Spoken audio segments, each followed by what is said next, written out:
le corps panique. L'instant où ça meurt, celui où ça va mourir, un demi-tour de tête, un regard fouetté par la fulgurance de l'impact, tranché par son improbabilité, le calme des affaires courantes, crevé à même le ciel distendu, un ravage déchaîné qui pousse,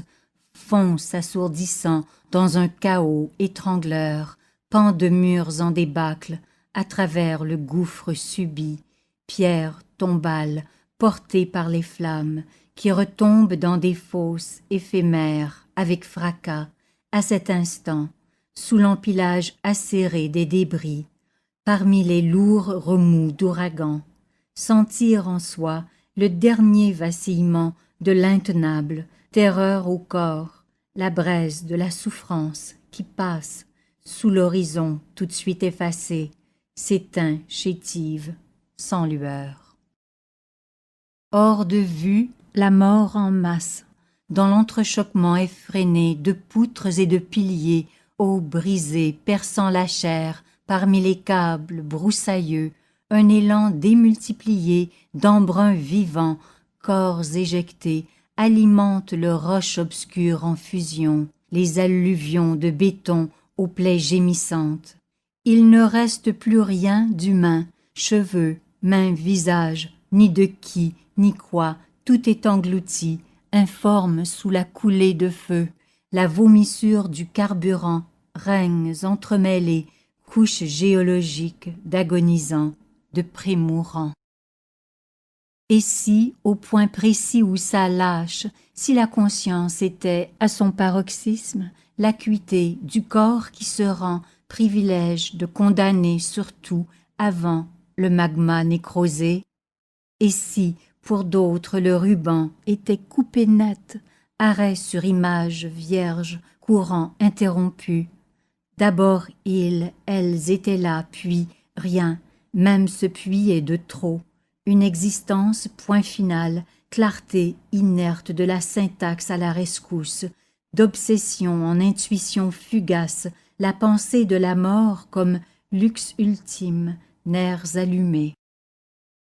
Dans les cratères, les galeries de mines enrouées des bureaux, balancements périlleux de blocs sur esquilles, le désespoir tâtonne, près de crissements tectoniques contagieux, les séismes caverneux prédisent à ras de soleil un réel engouffré, trappes grandes ouvertes sous les pieds des pendus, planchers changés en fenêtres du vide.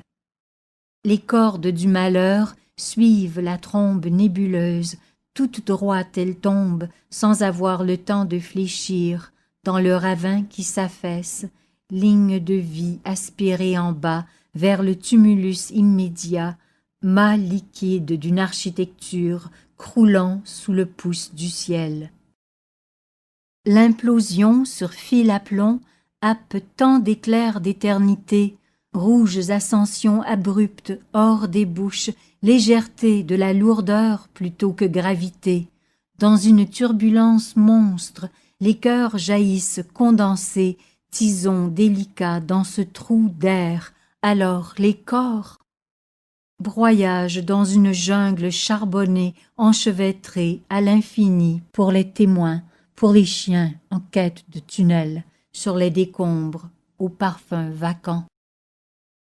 Un sursis de 10 secondes, de haut en bas, vélocité de TGV, au point où les eaux rejaillissent dans la boue originelle, sourde percussion de fontaines ensevelies dans leurs restes mouillés, à la lisière du réel respirable, les empilages cramponnés au châssis relâchent des nageurs inexpérimentés le long des façades, leur silence au-dessus des hoquets de stupeur.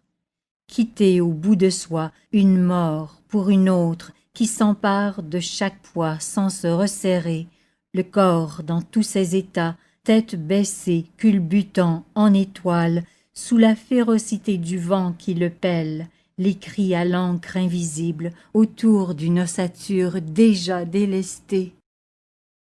La main dans la main, mariage inouï pour ce dernier pas, le pied leur manque à jamais, pacte vite défait, L'espace les reçoit mouvants, souverains, les disjoints dans un rêve d'encre flottante, mirages humains, graciés à toute extrémité entre deux tortures, chandelles refaçonnées par les cisailles de l'air, le seau, pour respirer juste une fois de plus, d'eau tournée au piège qui flambe et repousse beuglant dans la libre pureté de l'invraisemblable.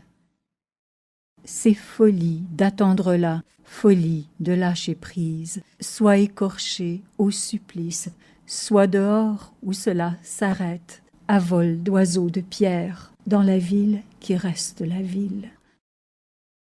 La conscience s'emballe alcool à 360 degrés, démente de lucidité, mèche sifflante qui se consume d'une révolution aérienne à l'autre. 100 gouttes d'effroi, 200 coulures sur plage de verre.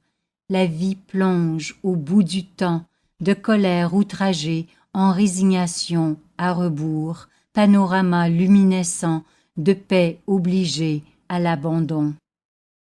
Fluidité rognée, décomposée à 40 mètres par seconde carrée. Vue d'ici, la mort ne sera pas un dénouement, mais qu'elle marque une halte avant la chair dans les os et le geyser de sang, lévitation à fleur de sol qui garde les sauteurs intacts dans une imagination assaillie, un cœur de supplication.